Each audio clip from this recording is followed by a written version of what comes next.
సుదీర్ఘ రాజకీయంలో ఉన్నారు. రాజకీయ ప్రయాణం ఏ విధంగా ఉంది సార్? ఉదయం ప్లేయింగ్ ఉంటుంది కాబట్టి సాఫీగా తాగుతుందో కల్మిషన్ పెట్టుకోను, లేకుంటే ఇంకా ఇతరుల మీద ద్వేషం పెట్టుకోను, లేకుంటే రాజకీయ ప్రతి ఈ వైఎస్ఆర్సీపీలో రాజకీయ ప్రయాణం సార్. జగన్మోహన్ రెడ్డి గారు నన్ను పిలిపించి నాతో పాటు పనిచేయమని చెప్పి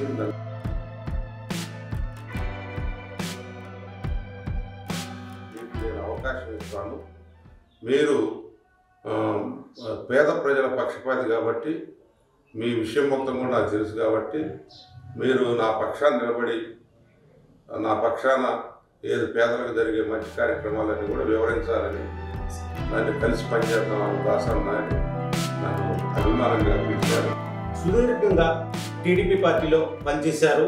మీకు 2 పర్యాయాలు ఎమ్మెల్యేగా టికెట్ ఇచ్చింది టీడీపీ పార్టీ. మేడం గారికి జెడ్పీ చైర్మన్గా అవకాశం ఇచ్చింది. మిమ్మల్ని గౌరవించిన పార్టీ. కానీ ఈ పార్టీ మారడం కోసం ఒక వ్యక్తి కోసమే పార్టీ మారారు అనే విషయాన్ని నియోజకవర్గంలో పెద్ద చర్చనీయాంశం ఉంది.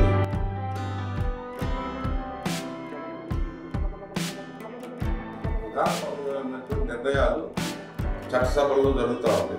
చట్టాలు చేసేటటువంటి వారు మంచి పాలకులు అయితే మంచి చట్టాలు వస్తాయి. జెడ్పీ చైర్మన్గా అయ్యారు. అయిన తర్వాత మహిళలతో మమేకం అవడంలో సుధారాణి గారు విప్లవం చెందారు అనే మాట వినపడుతుంది. సో గ్రామీణ వాతావరణంలో ఉన్న పరిస్థితులు మొట్టమొదటిగా నిజంగానే ఒప్పుకోవాలి. ఆ తెలియని పరిస్థితుల్లో రాజకీయ రంగంలో స్వామిదాస్ గారు రావడం. ఆ క్రమంలో మీరు అన్నట్టు మొట్టమొదటిగా గ్రామీణ స్త్రీలకు ఉన్నటువంటి ఇబ్బందులు, వాళ్ళు ఎదుర్కొంటున్నటువంటి సమస్యల పట్ల ఆ రోజు అవగాహన లేకపోయినప్పటికీ క్రమేణా రోజులు గడుస్తున్న కొద్దీ ఒక చదువుకున్న వ్యక్తిగా ఒక అవగాహన, ఒక సోషల్ ఆస్పెక్ట్స్ మీద అవగాహన ఉన్న వ్యక్తిగా నేను గ్రహించుకోగలిగాను. రేపు ఎన్నికల్లో సుధారాణి గారి వాయిస్ ప్రజల్లోకి ఎలా వెళ్ళబోతుంది? పేద మహిళల కోసం తప్పకుండా నిలదీస్తుంది.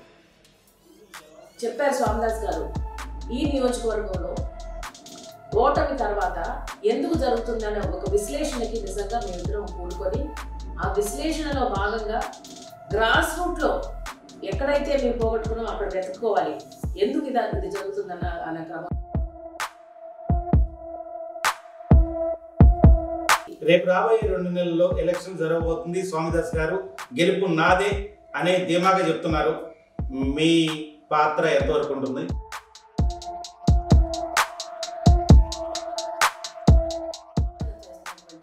నిజంగా సర్వీస్ మోటో, సర్వీస్ యాటిట్యూడ్, మానవత్వ విలువలు కలిగి ఈరోజు జగన్మోహన్ రెడ్డి గారు ముఖ్యమంత్రిగా పనిచేసి తీసుకొస్తున్నటువంటి స్కీమ్స్, సంపదను ఏదైతే నేరుగా పేద ప్రజలు తీసుకెళ్లి అందిస్తున్నారు. మా వాళ్ళు, మా కుటుంబ సభ్యులు, మా సొంత బంధువులు ఇప్పటి వరకు కూడా చాలా నిరుపేద స్థితిలో ఉన్నారు. వారి స్థితిగతులు కొంత మెరుగవడం మేము చూస్తూ ఉన్నాం. ఈరోజు ముఖ్యమంత్రి గారు నిరుపేదలు ఆయన ఓట్ బ్యాంక్, ఆయన వారికి మేలు చేసి